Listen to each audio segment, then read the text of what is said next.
Drive-In case happened in '73. And if you'd like, I mean, I can actually talk about that case. Do you want me to? Yeah, absolutely. Okay. The Valley Drive-In murders was just so strange. It's just so bizarre. But the Valley Drive-In is no longer there, but it's on the outskirts of Louisville, like you're going to Fort Knox.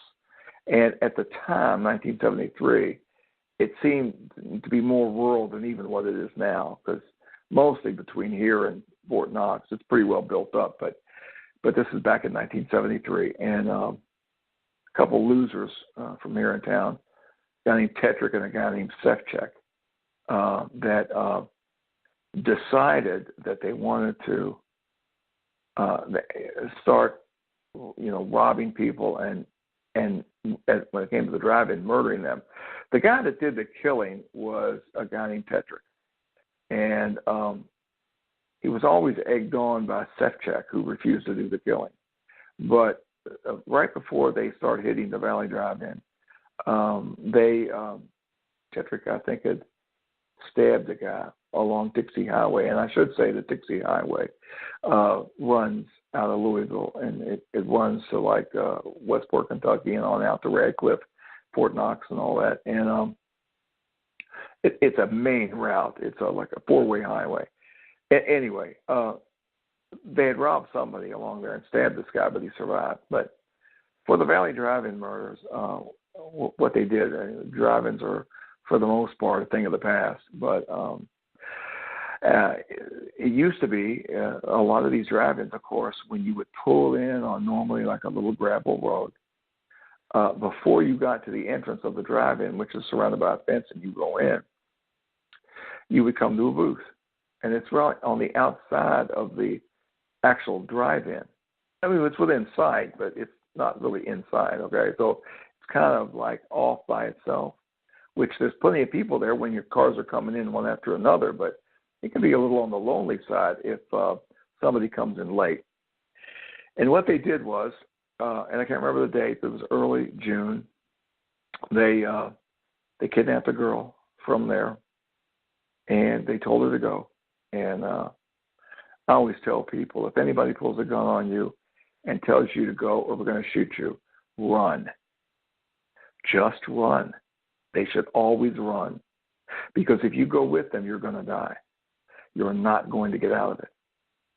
If you run, a couple things may happen. One, they may not shoot you. Two, they may shoot at you and miss. Or three, they may hit you. And even if they hit you, you may not die. And once they hit you, they're not going to stay around after having discharged a weapon. They're going to get the heck out of there. So you never go with them, ever, for any reason. If people can get out of fear, they go with them, and then they ensure their own death.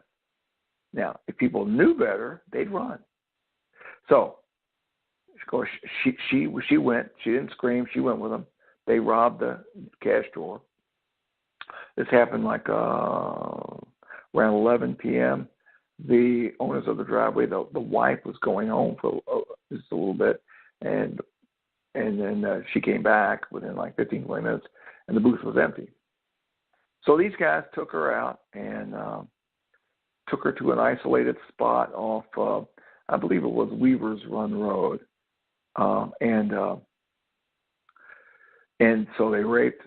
They didn't rape. One Sefchek raped her, and then when they after he raped her, he got out and he said that she had to be killed. And I don't know if Tetrick even wanted to kill her, but all of a sudden, Sefchek grabbed her arms behind her back and kept screaming, "Kill her, kill her, kill her!" And so they have, besides having a shotgun with them, is what they pulled on her. He had a about a 12-inch bladed knife, which makes it about 16 inches with the handle. And they had carved, he had painted, I think, a swastika on it. And he had stabbed her repeatedly in the chest. And she fell against the car, and she was going out, right? And and then within a short time after that, she died. And so, they just got a minor amount of money, really. And so then, they discarded the body. They buried her in a fairly shallow grave.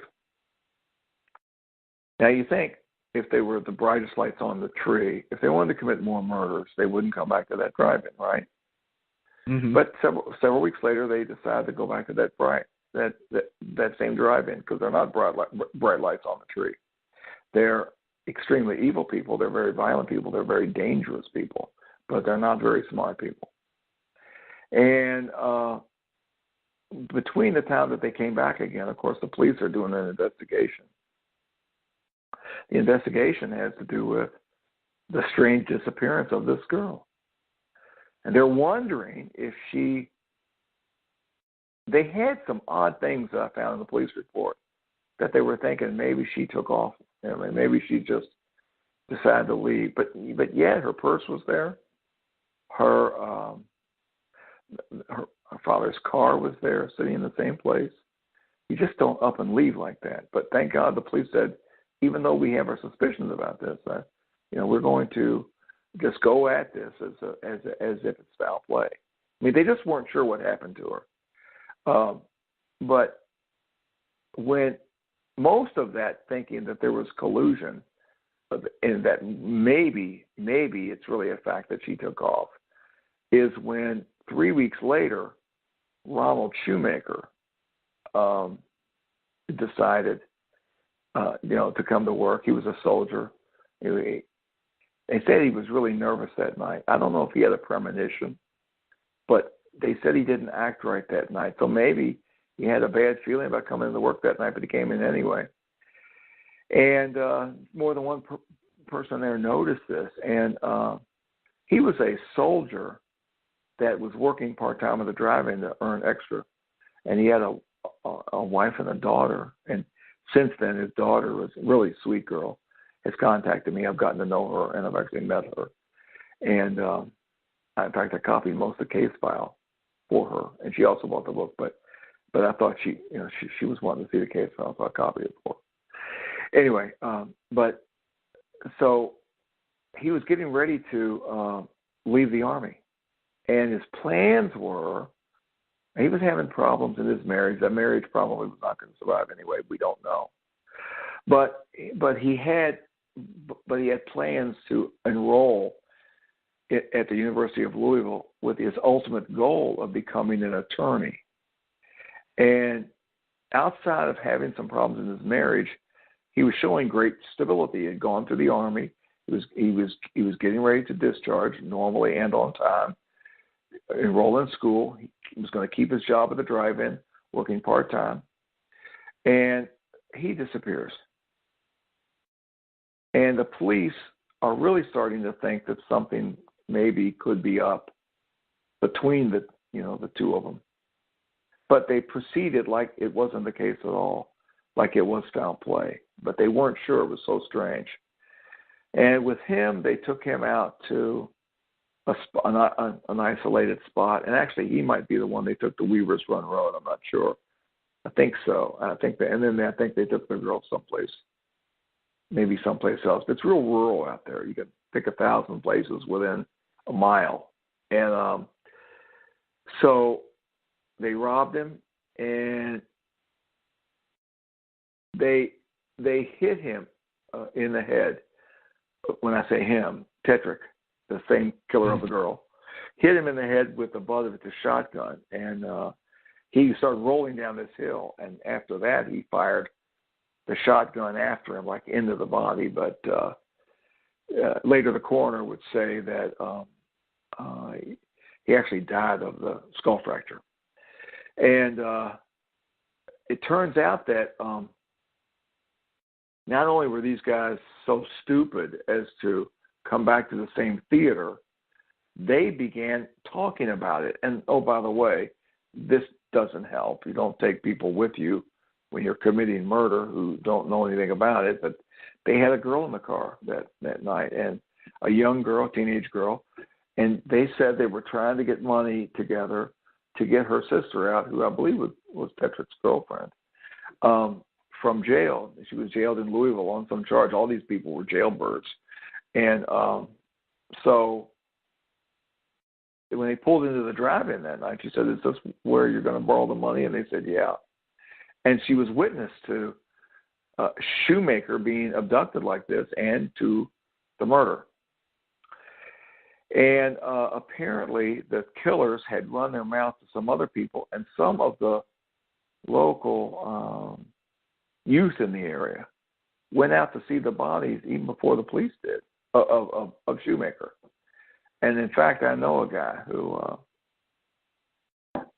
we met under different circumstances, and I can't say who it is, but he was one of these people that saw the body. And he never discussed it with me, but I was aware of him seeing this, okay, because he's actually in the record, but I can't name him. Anyway, so, but somebody called and reported to the police that they can find the body of Shoemaker off of Weaver's Run Road, and that Tetrick and Sevchek killed them. And so, one thing led to another. And keep in mind, without these calls, they weren't finding anything. I mean, they were doing helicopter searches. They were talking to they were doing a thorough investigation. It just goes to show you, though, sometimes that even though you're doing everything that you can possibly do, and, these were Louisville detectives. They were sharp detectives. Jefferson County detectives, they were sharp. They were homicide. And they had seen lots of homicides, and they know how they operate, and they know how killers operate. So they were doing everything they could, but they couldn't locate these two. And but once a call came in, then they knew that they had somebody to point to. They had names, and so they put the heat on these two guys. And finally, after not all that long, they started to break. And Tetrick had a little bit of conscience because the homicide investigator, I can't remember the guy's name now, but he's in there. He said that he thinks he felt bad about what he did, but he explained to me what he did and why he did it, and he would like to see the parents be able to bury their daughter. So he actually led them to the grave, and the homicide investigator said, "Tell me how you laid her in there so I don't cut her with a shovel as I'm digging." So he explained it. So they got her body out, and just a terrible, terrible thing. But it's much better finding the bodies for the families, because although they lose all hope of seeing their loved ones again, at least it brings closure because they are dead. And the longer they're gone, you just assume they're dead anyway, but there's no closure. So at least they got the bodies back, and and they were already highly decomposed. And I know when they took her out of the ground, there's bones, are sticking. I mean, so flesh was already starting to go, and it's just stuff. But anyway, these are bad sights. But you see these on crime scene photos, and cops are very used to them. And people think the body would be together, and sometimes they are, but sometimes they disintegrate, rather quickly. And it was hot. It was June, very, very hot. As you know, it's sultry here in Louisville in the summer. You look up Louisville in the Wikipedia, and it talks about the subtropical temperatures in the summer here in Louisville, here in Kentucky, and it's true. A lot of high humidity, so sometimes bodies will decompose rather quickly, even in the ground. So and it's so strange because this is the epitome of stupidity on these men. But they said that they were going to keep coming back to the Valley Drive-In and to keep killing ticket takers. Think about it. They weren't going to stop at 2. Think about it. Tetrick admitted that. You wouldn't think people would be like this. It's crazy. But hey, listen, not the brightest lights on the tree. Very dangerous individuals, very dangerous, but not too smart. And those people ultimately will be caught when they're that bad of killers. Strange case, though. Now, here's the interesting thing. You can't even